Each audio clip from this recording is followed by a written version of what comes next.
Welcome back. We are continuing our discussion on the crisis in Zimbabwe with the country's ambassador to the United Nations, Boniface Chijasiku, and South African journalist and author Alistair Sparks. Mr. Ambassador, if I could return to you, one of Zimbabwe's major newspapers, The Herald, it's a newspaper which often reflects government thinking. It often reflects government opinion. Now, today it publishes an article in which it holds out the possibility that there could be a government of national unity, a transitional government of national unity. Is that one of the options that the government's looking at? It's very interesting to see that, the whole international media would want to base that type of, opinion. There's an opinion piece in the Herald. I don't think, if any opinion gets into any paper, we could say that's the reflection of how people are thinking. That was an individual who was, putting up his views across. Whether those views reflect the government, that I'm not aware of that. Mm-hmm. Furthermore, even if one were to read that piece, I don't see how that can be implemented practically in practical terms. We had an election. Once the Zimbabwe Electoral Commission has announced the results, the due process in Zimbabwe has to go. We've got to follow through the due process. If neither of the parties has got less than 50, if neither of the parties has 50, hasn't got the 50 plus 1 vote, 50% plus 1 vote, then we definitely we'll be going for a runoff. That's how we would proceed. All right. But all right. Let me go to Alistair. Alistair, as you heard there, this article that appeared in the Herald about the possibility of a transitional unity government is being dismissed by the government. But do you think someone's flying a trial balloon here? Well, it's possible. I think it's also evidence. We all know that the Herald is the mouthpiece of the government. This would seem to be a kite that's being flown. The leader of the Movement for Democratic Change, Morgan Tsvangirai, passed through South Africa the other day, and he said that the Sunday after the elections, an emissary came from ZANU-PF to see him to say that they knew the MDC had won and they wanted to talk to him about transition and how could ZANU-PF be accommodated in a government of national unity. He says they even proposed that Robert Mugabe should remain in some role for about 6 months. Tsvangirai said he rejected that role for Mugabe, whom he felt ought to go or to retire at this point. But he didn't dismiss the idea of a national government. In fact, in several speeches around Southern Africa, he's indicated that he's open to such negotiations. But that, of course, he would insist that he would head such a government.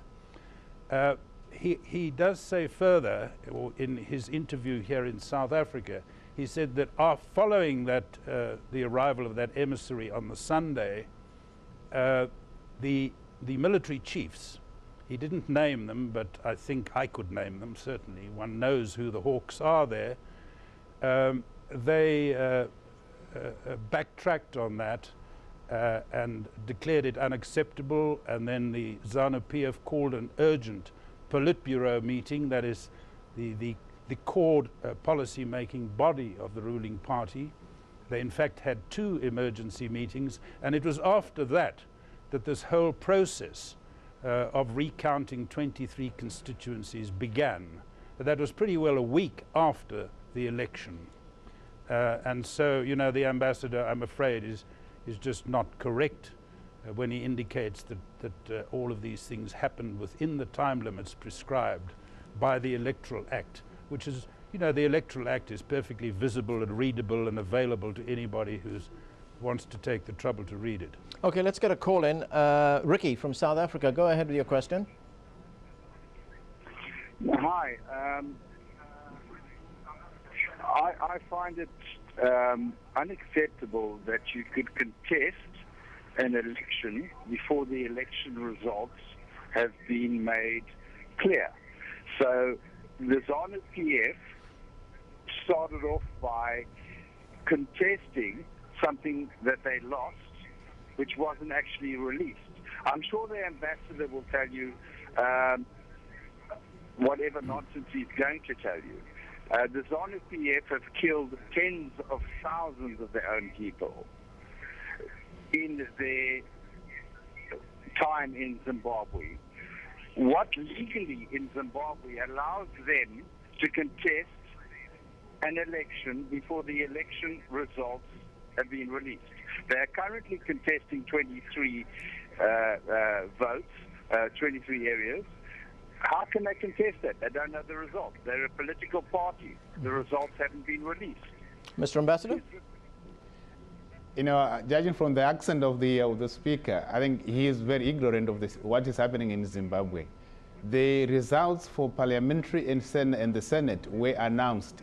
I think the guy doesn't seem to know that they were announced. And the results, they were announced by the Zimbabwe Electoral Commission, where MDC had 99 and ZANU-PF had 97. And the MDC that belongs to Tambara had 10 seats, which is, again, an area where Sparks wants to combine that there's one homogeneous MDC for Trangirai and Tambara. There are two different parties. So the Trangirai faction got 99 seats in the House of Assembly.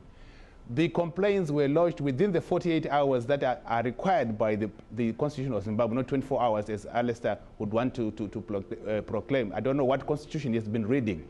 Our Constitution says 48 hours, not 24 hours. Okay, let's get another call in. This is from Peter in London. Peter, go ahead. Hello.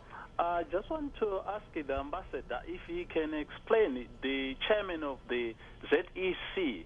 What type of a person is he? As far as I know, he's an ex-retired military officer, an ex-Zalna combatant. So, okay, well, let's ask the ambassador that.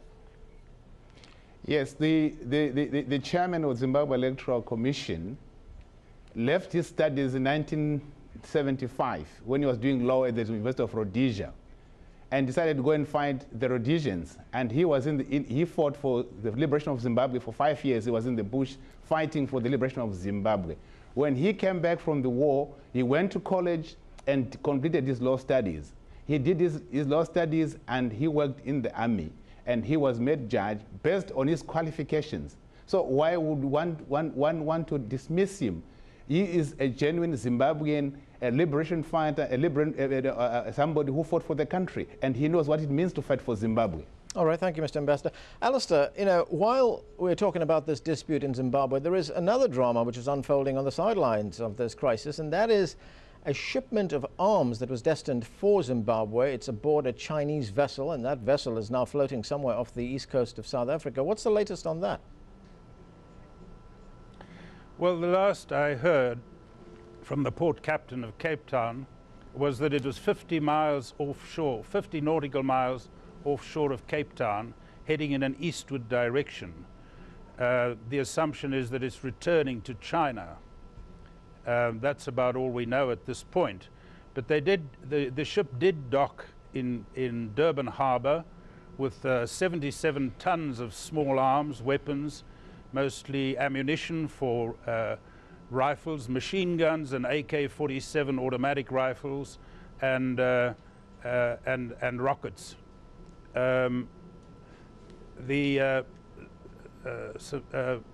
Some elements of civil society went to court and managed to get a court order which required that these weapons be attached. At the same time, the trade union movement in South Africa, which forms part of the governing party, took action and refused to unload the weaponry, and the ship at that point took flight, and it fled the harbour, went out to sea. It is said to be low on fuel, but now all southern African ports have refused to receive this ship, and so it's simply chugging along in the ocean and thought to be heading back to China. Okay, we just have a minute left, Mr. Ambassador. I want to talk to you about that shipment of arms.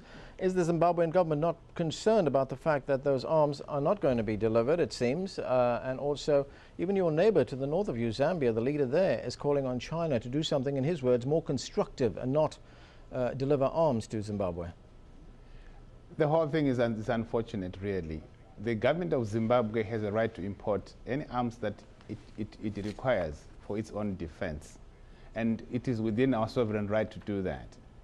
And the hullabaloo about this ship is just unfortunate because, you know, people are claiming that we ordered, the government of Zimbabwe ordered these weapons just after the elections, which is nonsense, really. It takes more time to come from China to Zimbabwe. These weapons... Okay, Mr. Ambassador, we're going to have to leave it there. We've run out of time. That was the Zimbabwean ambassador to the United Nations, Boniface Chijasiku, talking to us from New York. Also with us, Alistair Sparks, the South African journalist and political commentator, joining us from Johannesburg. And thank you for being with us. On the next show, a first-hand account of what goes on in the U.S. detention center at Guantanamo Bay. We'll talk to former prisoner Murat Korunaz. Join us tomorrow at the same time. See you then.